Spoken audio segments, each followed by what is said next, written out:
Okay, let me rant. Let me rant about this, because this is one of the stupidest takes I think I've ever freaking heard. Demon Slayer, the new movie, fantastic, beautiful. It even beat the original Pokemon movie, outsold it. Dude, it would have been so stupid. Personally, I believed myself. I was debating, do I make a review about this entire movie? Do I make a review talking about the Demon Slayer Infinity Castle movie? And then I realized, you know what? I'm already a few days late. And on top of that, anyone who would have rated this movie less than 10 out of 10, they're just stupid. It was literally that good. I feel like there are very little things you could have complained about regardless about this movie. So I thought, you know what? No point at all in filming a review video. Literally a waste of time. But here's the thing. Not all journalists thought the same way I did. And some of them decided to post reviews on what they thought about the movie. And most of them were fine. But there's one single article that I just couldn't let slip. Screen Rant, which by the way, use plenty of their material. I use a lot of their stuff to reference new updates coming to animes and all sorts of stuff like that and upcoming things. But man, did I see one of the biggest L takes I think I have ever seen in the anime journalist spotlight. Let me just go over this. This take is so L-filled. I think Screen Rant probably won the award for being one of the worst producers of rage bait articles ever. There is literally no excuse for this not to be rage bait. Let's actually read from Screen Rant on what they have to say. They start off with saying, there are tons of great reasons for an anime to be in theaters, and Demon Slayer Infinity Castle showed a few of them. Zenitsu's 7th thunder breathing form, which by the way, freaking good. The Flaming Thunder God almost needed to be seen in the movies. In IMAX, his breathing technique made the whole theater shake, showcasing just how strong he's become. Other than that, and a handful of other moments, like some of Akaza's attacks, there were more negatives than positives when considering Infinity Castle's place in the movies. The movie is too long. Okay, whatever. The flashbacks interrupt the movie's pacing. You're almost right on that, but let's keep on reading this. And the tickets to the movies are expensive.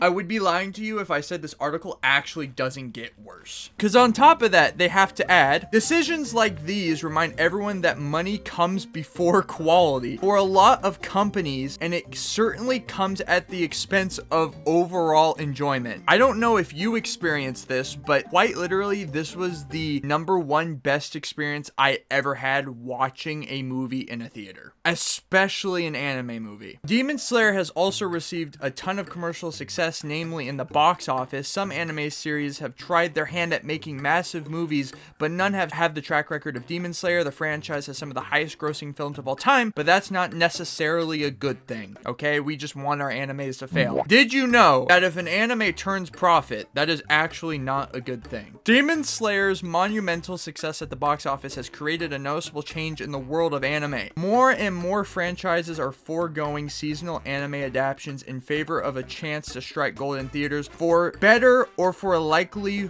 worse. Now, this is the thing that actually I think is probably the stupidest thing that they could have ever said. The first thing that they said that I just referenced: the movie is too long, the flashbacks interrupt the movie's pacing, and the tickets to the movies are expensive. Yes, you are going to have flashbacks, and at times it did become distracting, but none of us can compare this to Naruto's Madara arc, where there were literal flashbacks to Naruto as a kid that was completely unrelated to what was going on in the show. And it doesn't matter if you have flashbacks that take up time, especially during important moments, they're gonna suck. This movie did not do that. When Akaza's backstory came up, I'm like, man, another backstory. But then, oh my gosh, I got probably one of the best backstories I think I've ever seen in an anime ever. I literally liked Akaza before. Rest in peace, Rengoku. I still don't like that he did that, but let bygones be bygones, I guess. I liked Akaza 10 times more after seeing that movie, because then I got to actually see his flashback. And guess who is being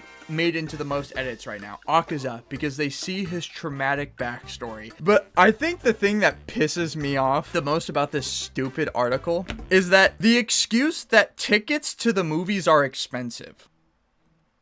What? What movie are you going to? Are you going to the movies where the seats have built-in massagers and are made out of solid gold? What's the subscription price for Crunchyroll every month? Like $10 or $12 or something like that? Most people who have a subscription service, by the way, completely waste money. They'll go and get a subscription service at like Amazon or even Crunchyroll, pay the $10 to $15 for the month. They'll watch one show, one anime or whatever, and then they'll stop watching for several months as they continue to get their card billed. And next thing you know, you've spent over $30 or $40 worth of money on a service you didn't use. The Demon Slayer movie, it was like a $12 or $15 ticket to get into the movie theater. And you watched one movie, you didn't waste your money, and you weren't paying for a subscription fee. The fact that you're paying only 12 to 15 bucks for a ticket, using that as an excuse that it's too expensive, what kind of excuse is that? Nah, that's straight up just stupid. That is beyond just a horrible excuse.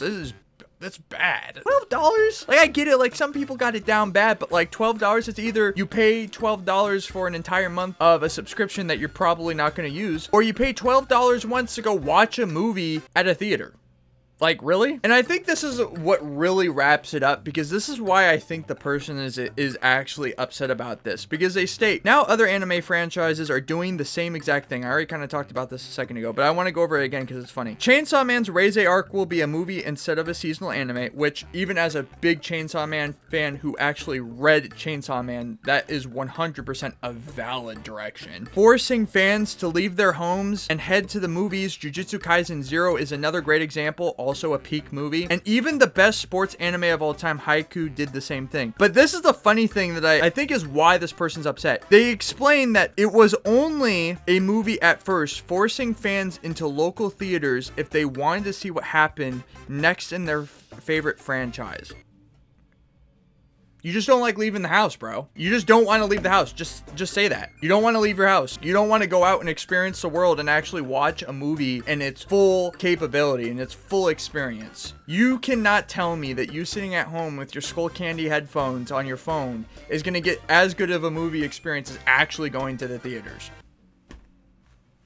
Like, come on, bro. You're going to get more enjoyment out of watching the movie. The sound design is better. The quality is better. Everything overall is better. Like, the audio for the Demon Slayer movie was freaking crazy, especially with the surround sound. You can't beat that. Intense music. Having a giant screen in front of you, you can really absorb the time that these people put into animating this. So much so, I was looking at the trailers for the other animes that played before the Demon Slayer movie. I'm like, man, some of these kind of look like Play-Doh compared to Demon Slayer because they put so much hard work into it. I have no problem with this. I think the excuse that like, oh, it's bringing more money to Demon Slayer, okay, whatever, and then you get a better product because they're taking more time to work on the movies. Sure, there's a lot of cutscenes and backstories, but like, so what? You get like 10 to 15 minutes of backstory, and then you get 20 minutes or more of freaking action-packed fighting that would not be nearly as cool if you watched it at home. And also, one last thing.